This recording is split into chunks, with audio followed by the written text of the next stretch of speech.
আসসালামু আলাইকুম গাইস। আমি এখন আছি মাঠে, যেখানে একটি কৃষক তার জাংলার কাজ করতেছে, লাউ গাছের পরিচর্যা করতেছে।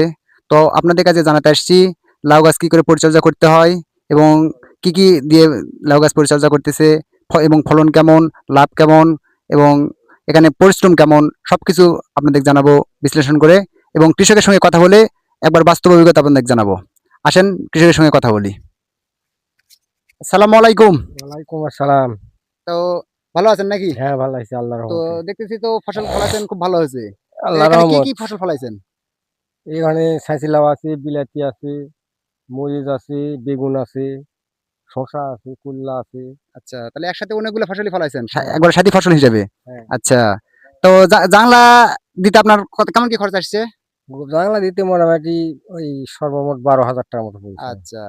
তাহলে মোটামুটি একটা খরচের ইয়া আছে। হ্যাঁ। তারপরে মানে কি সার ব্যবহার করছেন এখানে?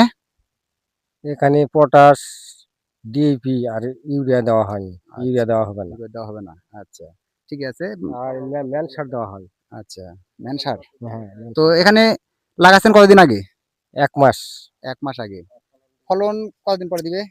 ফলন আর এই দিন ১৫ র মধ্যে আপনি ১.৫ মাসের মধ্যে দিয়ে দিবে। ১.৫ মাসের মধ্যেই। হ্যাঁ, আপনাদের তোলা গাছে যাবে। তো তোলা দেখতেছি যাবে। এর একবারে মার্শাল্লাহ সেই হয়েছে, ১.৫ মাসের এবং মধ্যে তোলা যাবে। জ্বালাও তো মোটামুটি আসছে। হ্যাঁ, আছে। আচ্ছা। আল্লাহর এই রহমতে ১.৫ মাসে আসছে। খরচ কেমন কি আসছে? ১.৫ মাসে খরচ ওই ১৪-১৫,০০০ টাকা হবে। আচ্ছা। এখান থেকে লাভ আশা করা যায় নাকি? হ্যাঁ, আশা করা যায়। আ লাভ কেমন কি আসবে তাও?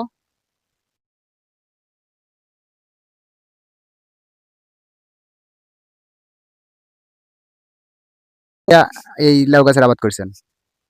১০ শতক। ১০ শতক জায়গাতে। আচ্ছা। তো ভালো ইয়ে হয়েছে।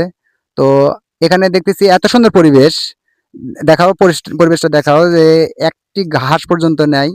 তারপরে মানে এতটাই পরিবেশ ভালো রাখছে, কোনো মশা-মাছি, হাবি-জাবি যে পোকামাকড় লাগবে এরকম কোনো ইয়ে নাই। তো আপনারা যদি লাউ গাছের জাংলা পদ্ধতিতে আবাদ করেন তো অবশ্যই লাভবান হবেন। কারণ জাংলা পদ্ধতিতে লাউ গাছ চাষ করলে ফলন হয় দ্বিগুণ। তো আপনারা চেষ্টা মানে করবেন। ১ম ডোগা কাটা দিতে হয়, ২য় আচ্ছা। ডোগা কাটা তো দিতে এখানে হয়। এখানে দেখতেছি লাউ গাছের ডগা কেটে দেওয়া হয়েছে। এটা কিসের কারণে? ১ম ডোগা কাটা দেওয়া হয় যে ঝাড় বৃদ্ধি পায়, ডাল বৃদ্ধি পায়। আচ্ছা, তারপরে ২য় টা কাটা দেওয়া হয় আরো বৃদ্ধি পায়। তো এর ফল ঘস করে ধরে। তারপরে এই যে গোড়ার মাও পাতাগুলা কাটা দিতে হয়। আচ্ছা, এটা দিলে বেলা নিচকার শর্তগুলো উপরে উপরে উঠে যায়। আচ্ছা। যাক, তাহলে খুবই ভালো ইয়ে হয়েছে। তো আপনার আচ্ছা, আপনার ফসলটা মোটামুটি ঘুরে আমাকে একটু দেখাতে হবে। আর তো আপনারা বন্ধুরা, আপনারা তো সব কৃষকের মুখে শুনলেন। তো আপনারা যদি এই লাউ গাছ চাষ করতে চান, তবে মাচা পদ্ধতিতে চাষ করবেন, তাতে আপনারা লাভবান হবেন এবং ভালো ফল পাবেন। যদি মাচা পদ্ধতিতে আবাদ করেন তো আপনার ফলন হবে দ্বিগুণ, ফসলে কোনো রোগ পোকামাকড় থাকবে না, রোগবালাই থাকবে না। তো তাহলে তো অবশ্যই ফলন ভালো হবে এবং লাভবান হবেন। তো এরকম কৃষি পরামর্শ পেতে আমার পেজটার পাশে থাকবেন। তাহলে আগে ভিডিওটা আপনার কাছে পৌঁছবে এবং আপনি দেখতে পাবেন। তো এরকম কৃষি পরামর্শ দেখার জন্য অবশ্যই আমার চ্যানেলটি সাবস্ক্রাইব করবেন এবং আমার পাশে থাকবেন। ধন্যবাদ সবাইকে। আছে? আচ্ছা।